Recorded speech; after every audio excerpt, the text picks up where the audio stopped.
नमस्कार मित्रों, इल्विन क्लासेस के यूट्यूब प्लेटफॉर्म पे आपका बहुत बहुत स्वागत है। मेरा नाम विवेक है। अभी हाल ही में वर्ल्ड इकोनॉमिक फोरम ने जून 2024 में वैश्विक लैंगिक अंतराल पर एक रिपोर्ट जारी की है। उस रिपोर्ट में भारत की क्या स्थिति है, 146 देशों में भारत की कौन सी रैंकिंग है, इस विषय पर आज हम बात करेंगे। आज इस पूरे चर्चा के इस वीडियो सेशन में हम किन किन मुद्दों पर बात करेंगे, इस वीडियो सेशन को प्रारंभ करते समय हम उसकी रूपरेखा को समझ लेंगे। वीडियो प्रारंभ करने के पहले आइए हम वीडियो के टाइटल को समझते हैं। शिक्षा में लैंगिक असमानता कहाँ खड़ा है भारत। शिक्षा में जेंडर गैप। जेंडर गैप का मतलब समझते हैं कि अगर क्लास में कितने लड़के पढ़ते हैं और उसके अनुपात में कितनी लड़कियां पढ़ती हैं, तो जो गैपिंग होता है उसी को हम साधारण भाषा में जेंडर गैप का नाम देते हैं। तो जो हमारी चर्चा के बिंदु होंगे वह खबर क्या है, चर्चा में क्यों है, लैंगिक अंतराल सूचकांक क्या होता है, शैक्षणिक अंतराल के क्षेत्र में इसकी बात क्यों की जा रही है, क्या कहते हैं भारत के आंकड़े, शैक्षणिक लैंगिक अंतराल के संदर्भ में भारत के आंकड़े क्या बातें कर रहे हैं, और लड़कियों की शिक्षा को कैसे मिला है प्रोत्साहन, और आगे की हमारी चुनौतियां क्या होगी। तो हमने खबर को जाना कि अभी जून 2024 में एक संस्था है जिसका नाम है वर्ल्ड इकोनॉमिक फोरम। उन्होंने इस प्रकार का अपना 18वां सूचकांक जारी किया है। इस सूचकांक में पिछले वर्ष की तुलना में भारत के लैंगिक जो रिपोर्ट जारी की गई है, लैंगिक असमानता रिपोर्ट जारी की है, उसमें मामूली अंकों की गिरावट दर्ज की गई है। कुल 146 देशों के आंकड़े उपलब्ध करवाए गए हैं। उसमें भारत की रैंकिंग इस वर्ष 129 है, जो पिछले वर्ष अर्थात 17वां जो आंकड़ा जारी किया गया था उसमें 127 थी, उससे कुछ कम है। तो यह चर्चा का विषय हो गया है। अब आइए हम जानते हैं कि लैंगिक अंतराल सूचकांक क्या होता है। अंतराल सूचकांक की बात करते हैं तो जो लैंगिक अंतराल सूचकांक है उसके प्रमुख 4 आयाम होते हैं, और 4 आयामों के आधार पर ही हम लैंगिक समानता की दिशा में देशों की प्रगति के आधार पर मानक तय किया गया है। 0 से 1 के बीच का अंक 1 पूर्ण लैंगिक समानता की बात करता है। पूर्ण लिंग समानता अर्थात अगर 10 लोग क्लास में हैं, 10 लोग हैं तो उसमें 5 लड़कियां और 5 लड़के, तो हम अर्थात जितनी शिक्षा हमारी लड़कियों की है अर्थात फीमेल की है उतने ही मेल की है, तो यह पूर्ण रूप से समान है। अगर हम 0 से 1 की तरफ जितना नजदीक होते जाते हैं तो हमारी लैंगिक असमानता में उतनी कमी दर्ज की जाती है। तो जब हम 1 पूर्ण लिंग समानता की बात करता है और 0 पूर्ण असमानता की बात करता है, जो यह आयाम तय किए गए थे, यह 2006 में इसको स्टेबल किया गया था। और इसका उद्देश्य क्या था, कोई भी काम जब सूचकांक जारी किया जाता है तो उसके पीछे कुछ अपना उद्देश्य निहितार्थ होते हैं।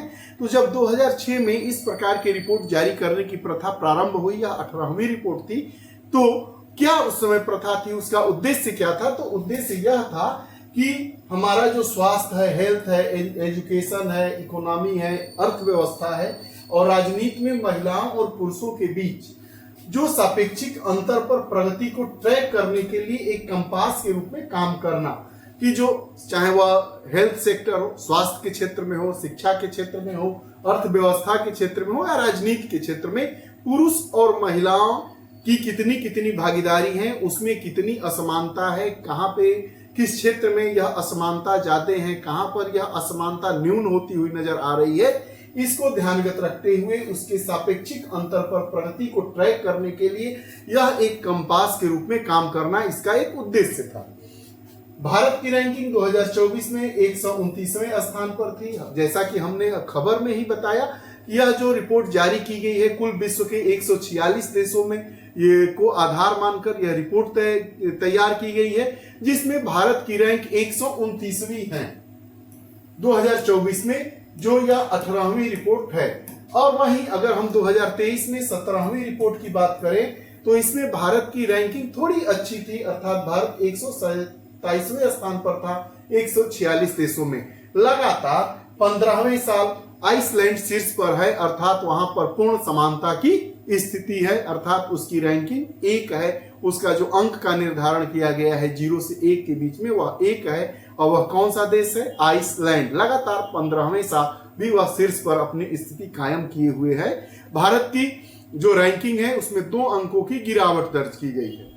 आगे बात करते हैं कि जो शैक्षिक अंतराल के क्षेत्र कौन कौन से हैं। तो WEF की जून की रिपोर्ट के अनुसार, WEF मतलब वर्ल्ड इकोनॉमिक फोरम की जो जून 2024 की रिपोर्ट आई है, उसके अनुसार शैक्षणिक अंतराल के क्षेत्र में प्राथमिक, माध्यमिक और तृतीयक शिक्षा नामांकन में महिलाओं की हिस्सेदारी अधिक है। प्राथमिक मतलब 0 से 5, माध्यमिक मतलब ऊपर, और जो तृतीयक शिक्षा मानक क्षेत्र होता है उसका मतलब हम हायर एजुकेशन की बात करते हैं, BA से लेकर PhD तक की सारी चीजें उसमें कंप्लीट हो जाती है।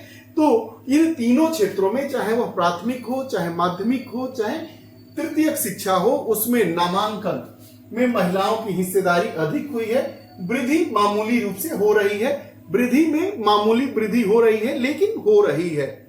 अब इसका कारण क्या है? कारण यह बताया गया है कि पुरुषों और महिलाओं की साक्षरता दर के बीच अंतर 17.2% अंक है। हम जानते हैं कि भारत में महिला और पुरुष के बीच जो साक्षरता का अंतर है वह कितना है? 17.2%। यह 18वें संस्करण में संकेतक शिक्षा में भारत का स्थान 124वां और स्कोर 0.964 था। इसका मतलब जो हम देख रहे हैं कि शिक्षा में स्थिति में यह 124वें स्थान पर है, और ओवरऑल देखें तो 129वें स्थान पर है। तो वही साक्षरता दर में हम कहीं ना कहीं बेहतर स्थिति में हैं। 17वें संस्करण में 1 पूर्ण अंक प्राप्त हुए थे और 26वें स्थान पर था। लेकिन इसमें इस वर्ष की अगर बात की जाए, नामांकन की बात की जाए, साक्षरता की बात की जाए, तो पिछले वर्ष की तुलना में हमने इसमें कमी दर्ज की गई है और हम निचले पायदान पर आए हैं। पिछले वर्ष हम जो 17वां इसका संस्करण वर्ष 2023 में जारी किया गया था, उसमें भारत की स्थिति 26वें स्थान पर थी। किस क्षेत्र में? यह शिक्षा में, और वह पूर्ण स्थिति को प्राप्त कर गया था, अर्थात 1 अंक उसको मिला था। 0 से 1 के बीच की जो स्थिति होती है। लेकिन इस बार जो हमारा 18वां संस्करण 2024 का जारी किया गया है, उसमें शिक्षा की अगर बात की जाती है तो शिक्षा में हमने 1 अंक से अपनी गिरावट दर्ज करके 0.964 अंक प्राप्त किया गया है, जो स्कोर है। अब जो ट्रैक किए जा रहे मुख्य संकेतक हैं प्राथमिक, माध्यमिक और तृतीयक शिक्षा में नामांकन स्तर और वयस्क साक्षरता दर है। अब इसमें कमी क्यों आई है, आइए इस पर भी बात कर लेते हैं। कारण है जो शैक्षिक उपलब्धि संकेतक है, एजुकेशनल अटेनमेंट इंडिकेटर्स है, वो डेटा यूनेस्को द्वारा एकत्र किया जाता है। यूनेस्को के द्वारा यह डेटा का कलेक्शन किया गया है समय समय पर और इसको अपडेट किया जाता है। लेकिन इस पर भारत का आंकड़ा क्या कहता है, इस पर भी आइए हम बात कर लेते हैं। तो केंद्रीय शिक्षा मंत्रालय 2 प्रमुख संग्रह प्रणालियों, एनरोलमेंट डाटा का उपयोग शिक्षा के लिए एकीकृत जिला सूचना प्रणाली एक है, जिसको हम UDAIS कोड कहते हैं, और उच्च शिक्षा पर अखिल भारतीय संरक्षण, जिसे AISHE कहते हैं। वर्ष 2021 और 22 के लिए UDAIS की जो रिपोर्ट आई थी, उसमें लड़के स्कूल में नामांकित 13.79 करोड़ और लड़कियां 12.73 करोड़ ही। लड़कियां स्कूली आबादी का 48% हिस्सा थी। यह जो स्कूली शिक्षा के विभिन्न चरणों में भिन्न होता है, प्राथमिक में अलग होगा, उच्च में अलग होगा, उच्चतर में अलग होगा, अर्थात शिक्षा के प्राथमिक स्तर पर अलग होगा, द्वितीयक पर अलग होगा और तृतीयक पर अलग होगा। यह आंकड़े प्री स्कूल में लड़कियां नामांकित बच्चों का 46.8% थी। कक्षा 1 से 5 तक 47.8% वृद्धि हुई। 6 से 8 में 48.3 और ज्यादा सुधार होता चला गया, और कक्षा 8 के बाद मुफ्त शिक्षा का अधिकार समाप्त हुआ और कुछ लड़कियां स्कूल छोड़ देती हैं। हम जानते हैं कि भारत में 6 से 14 वर्ष तक, अर्थात जो प्राथमिक शिक्षा है कक्षा 1 से 8 तक, वह निःशुल्क और अनिवार्य शिक्षा के रूप में यह दी जाती है। इस पर कोई शुल्क नहीं लगता है। तो जब तक लड़कियों की शिक्षा के लिए पैसा नहीं लगता है, तब तक उनकी संख्या ज्यादा रहती है। लेकिन 8 के बाद धीरे धीरे उनकी आबादी इसलिए कम होती जाती है कि आगे पढ़ने के लिए गार्जियन उन पर पैसा खर्च ही नहीं कर पाते हैं, या हम नहीं आंकड़े बता रहे हैं। वहीं अगर हम माध्यमिक विद्यालय की बात करें, कक्षा 9 और 10 में लिंग अंतर और बढ़ता जाता है। लड़कियां नामांकित बच्चों का 47.9% होती है, जो गिरावट दर्ज की जाती है। जिन लड़कियों की माध्यमिक शिक्षा तक पहुंच है, उनके अंत तक बने रहने की संभावना अधिक है। जो लड़कियां माध्यमिक शिक्षा तक अपनी पहुंच को बरकरार कर लेती है, वह अंत तक अर्थात उच्चतर शिक्षा तक वह अध्ययन करती है, ऐसा माना जाता है, ऐसे आंकड़े बताते हैं। कक्षा 11 और 12 में 48.3 लिंग अंतर सबसे कम रहा। 2021-22 की बात करें तो AISHE की जो रिपोर्ट होती है, जो उच्च शिक्षा से जुड़ी हुई होती है, तो उच्च शिक्षा में जो महिलाओं के लिए सकल नामांकन अनुपात 28.5 और पुरुष का सकल नामांकन अनुपात 28.3 था। देखिए यहाँ पर महिलाएं ज्यादा हैं। 2014-15 की बात करें से उच्च शिक्षा में महिला नामांकन में 32% की वृद्धि देखी गई है और UDAIS कोड प्लस और न ही एस द्वारा अद्यतन डेटा प्रकाशित नहीं किया गया है। इसलिए यह सरकार बता रही है कि यूनेस्को द्वारा जो डेटा का अपडेशन हुआ है वह सही तरीके से नहीं हुआ है। कहते हैं कि लड़कियों की शिक्षा को कैसे प्रोत्साहन मिला है। ज्यादा स्कूल बना, यह भी एक कारण है, अर्थात ज्यादा स्कूल बनना, स्कूलों की संख्या में काफी वृद्धि हुई है, खासकर 90 के दशक के मध्य से, जिससे देश भर में लड़कियों के नामांकन में भी काफी उछाल आया है। क्षेत्रीय अंतर की बात करें, रीजनल अंतर की बात करें तो गुजरात में माध्यमिक कक्षाओं में लड़कियों की संख्या सिर्फ 45.2% है। झारखंड में गुजरात से ज्यादा लड़कियां पढ़ती हैं 50.7, छत्तीसगढ़ उससे भी ज्यादा, बिहार में 50.1, यहाँ तक कि उत्तर प्रदेश में 45.4% लड़कियां ही शिक्षा ग्रहण करती हैं, जो कि गुजरात से भी थोड़ा सा मामूली 0.2% की वृद्धि बताता है। महिला शिक्षकों की उपस्थिति, कम नामांकन, कम शिक्षक, केवल पुरुष शिक्षक हैं, ये भी एक कारण बताया जा रहा है।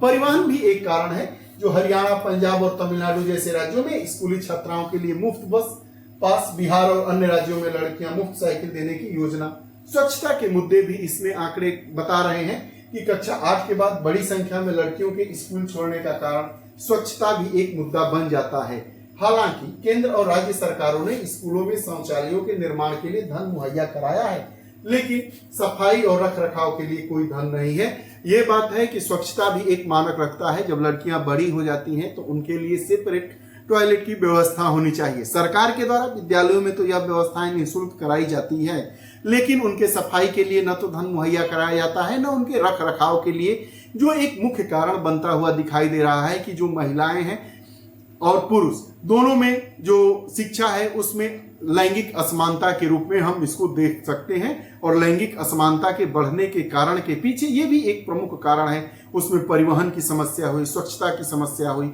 उसके बाद ऐसी ही कई समस्याएं, क्षेत्रीयता अंतर हुआ, ये भी समस्याएं इसमें उजागर हो रही है। ये तो रहा पूरा हमारा सीन, लेकिन आगे क्या होगी चुनौतियां। तो कई राज्यों ने उच्च कक्षाओं में लिंग भेद को सफलतापूर्वक समाप्त कर दिया है। लड़कों के स्कूल पूरा करने से पहले ही पढ़ाई छोड़ने की चिंताएं हैं। उच्चतर माध्यमिक में लड़कियां पश्चिम बंगाल में 55.7, छत्तीसगढ़ में 53.1 और तमिलनाडु में 51.29%। कारण क्या है? शिक्षा का अधिकार अधिनियम हो सकता है, कक्षा 8 तक किसी को फेल नहीं किया जाएगा। हमने देखा है कि मतलब कक्षा 1 से 8 तक अनवरत और निःशुल्क शिक्षा की बात, तो जहां अनवरत की बात लग गई वहां पर फेल होने की बात ही नहीं होती है। ये भी एक कारण इसमें बताया जा रहा है। कक्षा 9 तक पहुंचने वाली लड़कियां आमतौर पर पढ़ाई में रुचि लेती हैं, लेकिन माध्यमिक स्तर तक पहुंच फेल हो जाने पर पढ़ाई छोड़ देते हैं। गरीब लड़कों पर आजीविका कमाने का दबाव रहता है, ये भी एक बहुत बड़ा कारण है। अगर हम वही कॉलेज स्तर पर बात करें तो महिला GER और पुरुष GER से अधिक है, लेकिन क्षेत्रीय और विषयवार डेटा को देखने पर तस्वीर बदल जाती है। स्नातक से अगर PhD तक की हम बात करें तो स्नातक से PhD तक STEM विषयों में नामांकित छात्रों में महिला 42.5% हो जाती है, कमी दर्ज की जाती है। चुनौती क्या है? तो चुनौती यह है कि अधिक लड़कियों को इन विषयों को चुनने के लिए प्रोत्साहित, वयस्क साक्षरता भी अभी भी चिंता का विषय बना हुआ है। साथ ही साथ 2011 की जो अंतिम जनगणना के आंकड़ों के अनुसार केवल 64.63% महिलाएं साक्षर हैं, जबकि पुरुष 80.88% है।